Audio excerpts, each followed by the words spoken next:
Fish on! Yes! Oh, man! There's a sail on the flat. Sail on the flat. That's a pair of slammers, boys.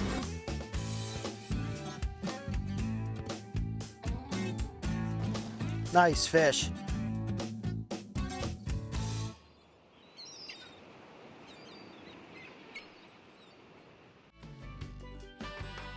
Reelin' in the Keys with host Captain George Clark Jr. Hi, I'm Captain George Clark Jr. and welcome to Reelin' in the Keys, where we take you out on the water sport fishing in the Florida Keys and meet the charter fishing captains and guides who do it each and every day. I'm here with my good buddy, Captain Laine Goodwin, very good friend of mine, pal, getting ready to go out there and brave the elements. It's probably blowing 60 to 80 miles an hour. Well, maybe not quite that much. Pretty close. windy day. Right. Not your typical take people out on the water day, but we're gonna run back there in the Everglades, try to find a few places to hide, have some fun doing it. Buddies fishing together. Honey, we are working today, just in case our wives see it. Not every day is gonna be perfect, so when you have these days planned, you have to have backup plans. You have to kind of, instead of canceling the day out, we're gonna go do it and see what we can catch. Not every day is picture perfect in the Florida Keys, but we can catch fish, George. You know how it is. Some days the windy days move some water around for us and get the fish biting. So we got what, 25 mile an hour winds, 20 mile an hour winds, but we're gonna go out and catch some fish. So what's the first thing we're gonna do today? We're here at the dock, we're getting ready to pull out of here. What do you wanna do first? We're gonna leave sundowners. We're gonna run around the corner here, catch some bait hopefully, some pilchards.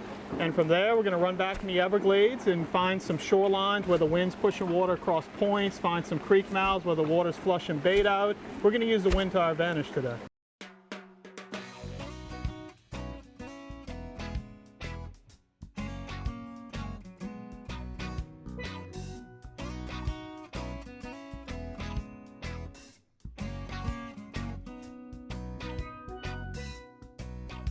So we're traveling down a channel in Key Largo to go find pilchards.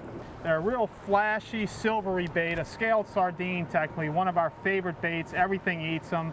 A lot of flash, a lot of vibration. We can fish them in shallow water and they'll swim on the surface. They won't go down in the grass, but our absolute best bait we have. I've been told that you can find canned pilchards. Really? Yeah. I guess pickled, there's pickled herring, there's pickled pilchards. Right. We should get some. We should make a salad, pilchard salad. That would be all right. Or even a pilchard sandwich. So we got the power pole down now and we're stopped at the mouth of this channel, and the pilchards on this particular tide will be out here, right, Laine? Yes. They like the side where the water's falling out. Getting that current and bring them right to us, and we'll throw the cast net on them. You want me to get in the water? Yeah, and shake the chum bag, and we're going to go out there and throw the net. Is that good? Good idea? Not really. No. What we could do, though, is you could get in the water. Me and Fernando. I can't swim. No. We'll put a life jacket on you. I don't carry life jackets. We'll anchor you down. Okay. That'll work. You got an anchor. Yeah. That's a good idea. That way it won't float away in the current. Anyways, folks, out here about 40 or 50 yards from the boat are where the pilchards just started getting in the chum, and they're staying a little bit further out, but we're going to keep chumming and draw them in, and then Captain Laine's going to throw the evil oval over them. See them flipping out there in the chum. Yeah, right there in the slick water, popping pretty good. They're scared of you, Captain Laine. Here they are, they're thick. Oh, that's Really nice one. Oh yeah. Oh yeah. good size. Perfect backcountry pilchards.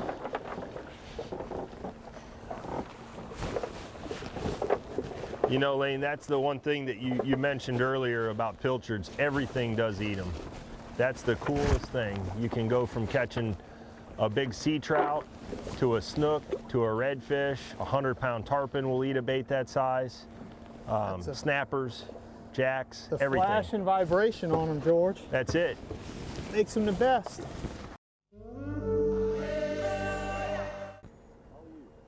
Well, Laine, that was the perfect setup for our morning textbook, Bait Fishing 101. We killed 15 minutes but we knew exactly where to go. That's it. Right. That's the key. We're on the down current side of a channel here.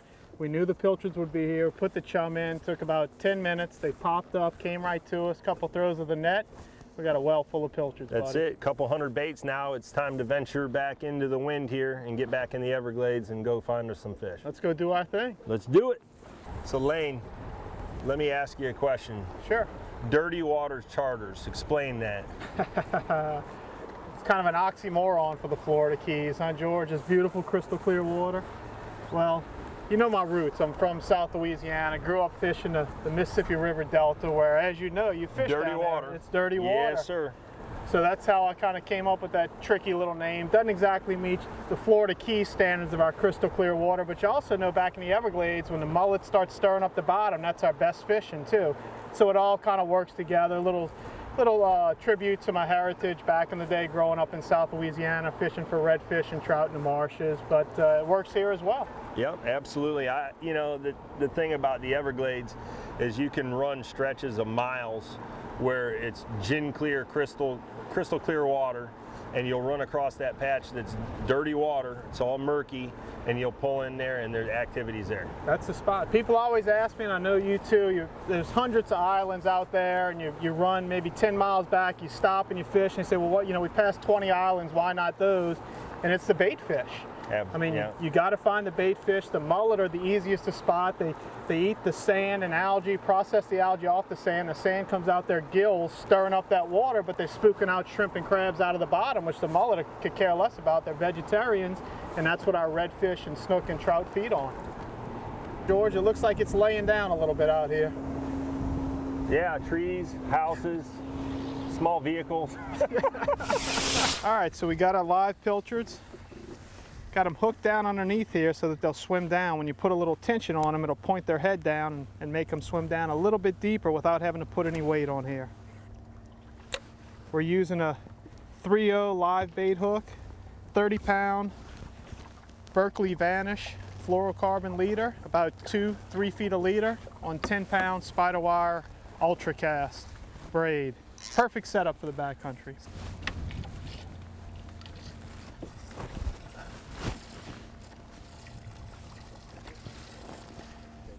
Hey Laine, what are we looking for here? Well, could be a jack crevalle here, a snook, a redfish, maybe a big trout flowing out of this creek. The trout are spawning right now, so we're catching a few of those really big trouts, 5 to 7 pounds. And I'm seeing a lot of mullet action. They're coming up to the surface, slapping the surface. That's the key. You know, the mullet are flowing out of here, and the fish will stage up right in the mouth of this creek, and that's what we're looking for. Anything swimming by will eat this pilchard. Ooh, ooh, ooh, down there. Look at that. Huh? Big push. Oh my goodness. Wow. Well, we didn't get hardly anything going at the other creek, but we didn't put a lot of time into it, maybe about 10 minutes. The conditions weren't right. We're at another creek now, and the water's really funneling in here, so I expect there to be some fish lined up along the mangroves.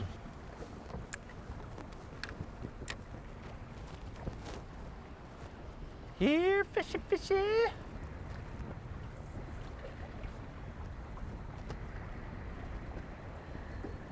Got a bite, George. Oh, get him, get him.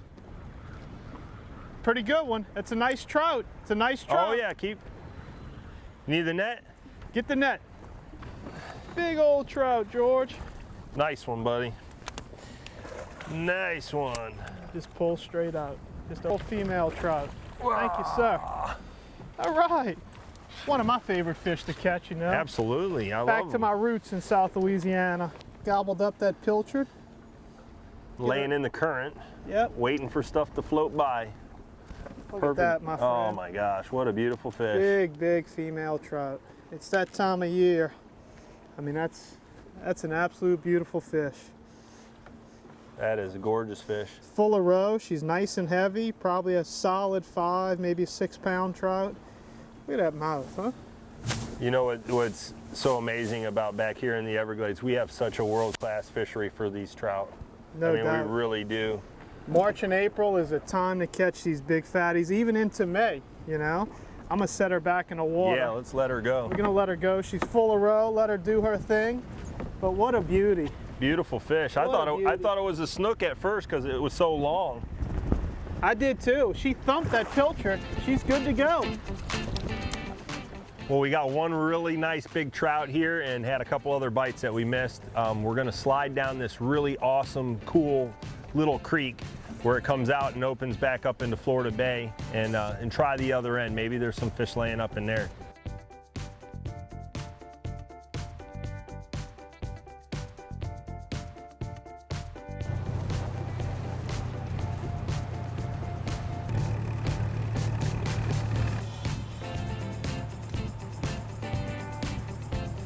We're fortunate to have this in our backyard.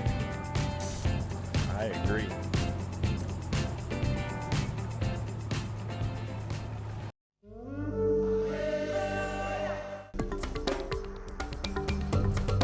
Laine, you moved down here from South Louisiana in '98, and obviously you love the fish. You grew up fishing up there, but what was the main attraction for you to come here? I mean, was it hearing about it on TV? You had friends that come down here and visited. Did you visit here with your family? How'd you end up making the move? I took a job down here from Louisiana State University when I got out of college, and I did that for about 3 years. Fell in love with the Florida Keys, as you know, and did some tournament fishing with you and many of the other Key Largo fishing guides. Now I know that you grew up fishing as a kid. So what was your first fishing memory, your first experience like? I grew up about a mile from Lake Pontchartrain in South Louisiana. I was probably 4 or 5 years old, was out fishing with my brother off the point up there, and I caught an eel. Was the first thing I caught on a rod and reel. That sealed it for you, That right? was it. That was my attraction. An eel. Myself, growing up, that hooked me when my dad took me fishing for the first time, and I know you're close to your dad. And I know that he was the guy that drug you out there and took you fishing whenever he had the chance. So let's talk about that for a minute.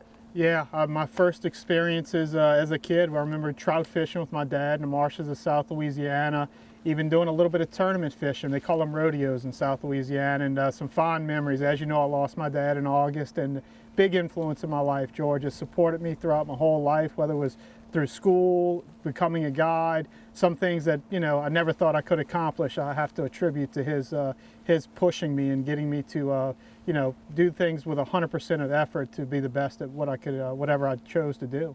Other than your mom and dad and brothers and siblings that live up in Louisiana, you're here with your wife and you have 2 children, and they love the fish because I've spied on you guys out on the water. You think that they're going to continue when they grow up and have children to be able to bring them here in the Keys? As you know, we love the Florida Keys. It's a great place for kids to grow up. You pretty much grew up here yourself, and it's nothing like being out on the water with our families. Like you said, a few weeks ago, you and I had the opportunity, had both of our families on our boats. We hung out with each other, watched the kids fish. That was fun, and yeah. there's nothing better, George, than watching a smile on a kid's face when they catch anything. They don't care at all, but to spend not only family time, but to enjoy what we like to do every day, being on the boat, and spend that with our families.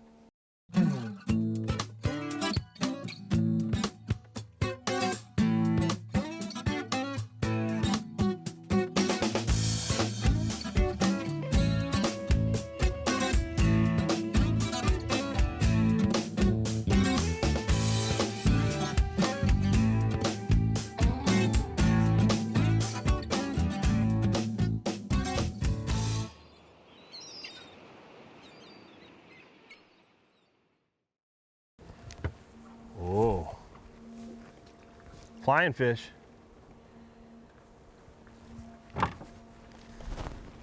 Hey, man. What's wrong? Oh, I'll save that for later. You never know when you might need one. Sorry.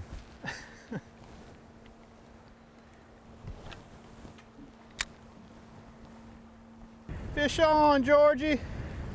There's a little snook. Yeah, snook, yeah, There's a beautiful. little snook for us. Snook in the wind. All right. Well, I felt that pilchard getting really nervous. Yeah, I love that. That's a great thing about live bait. You know, you feel the bait get nervous before you feel the bite. There's a little Key Largo snook. Your trout was bigger than that.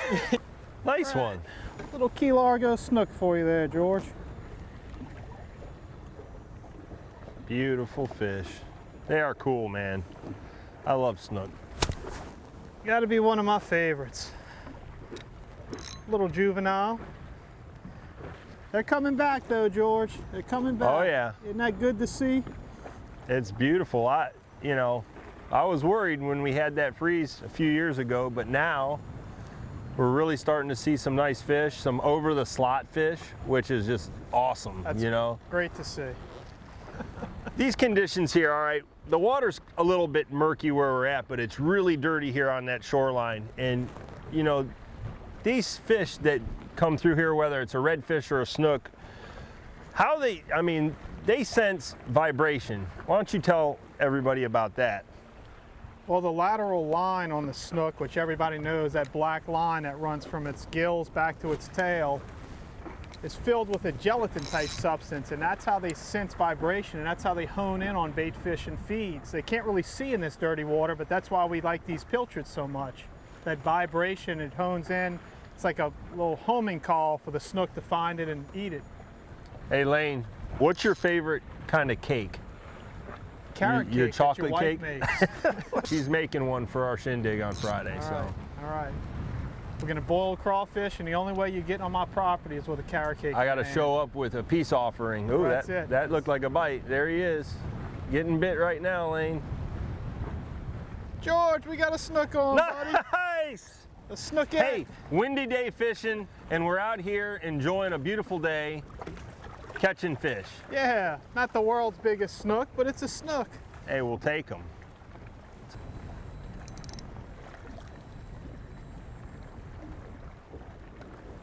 Cool stuff. That's it. We're gonna let this guy go grow up.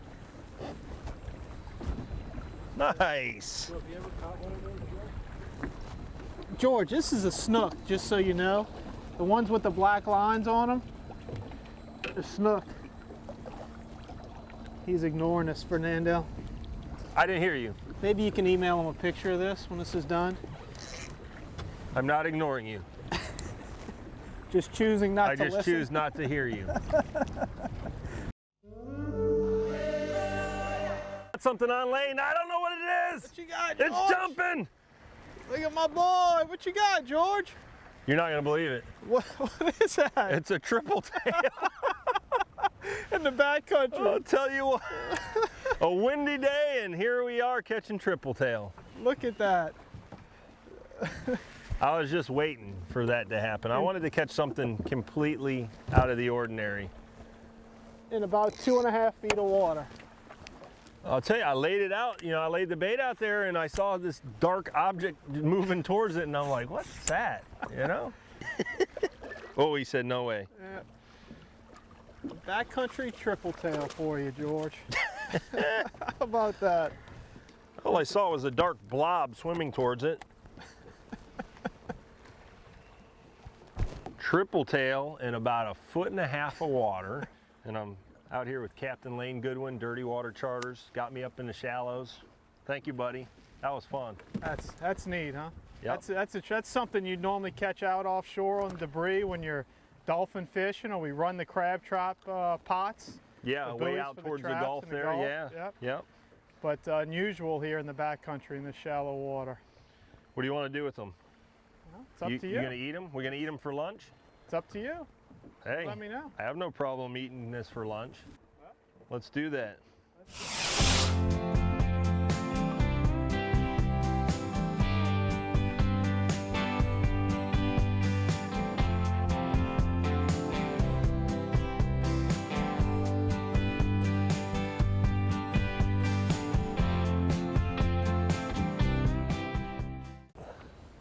Try one more bait here and hit our last spot for the day. It's, we put in a few hours here, and even on some of the windiest conditions you probably want to fish in the backcountry, we still managed to catch a variety. We caught a nice triple tail, a couple snook, big trout, some jacks. So we'll finish off, see if we can finish off strong, hit our last spot, and then call it a day. Here, let me help you. Oh, yeah, he's all over I here. missed him. Get him. Missed Oh, him. good. Come on, let's get a double here. Trying. Oh, look at him. He's jumping. Jumping jacks. Well, Laine, thanks for a great day on the water. I want to thank you for getting us out there. We caught some nice fish in the Everglades. And make sure you book Captain Laine, dirtywaterscharters.com. And tune in next week for another edition of Reeling in the Keys.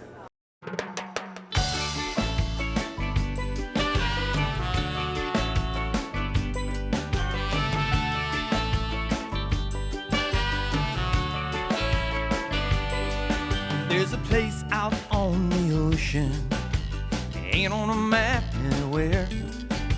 The captain's looking at the water, he knows exactly where to steer.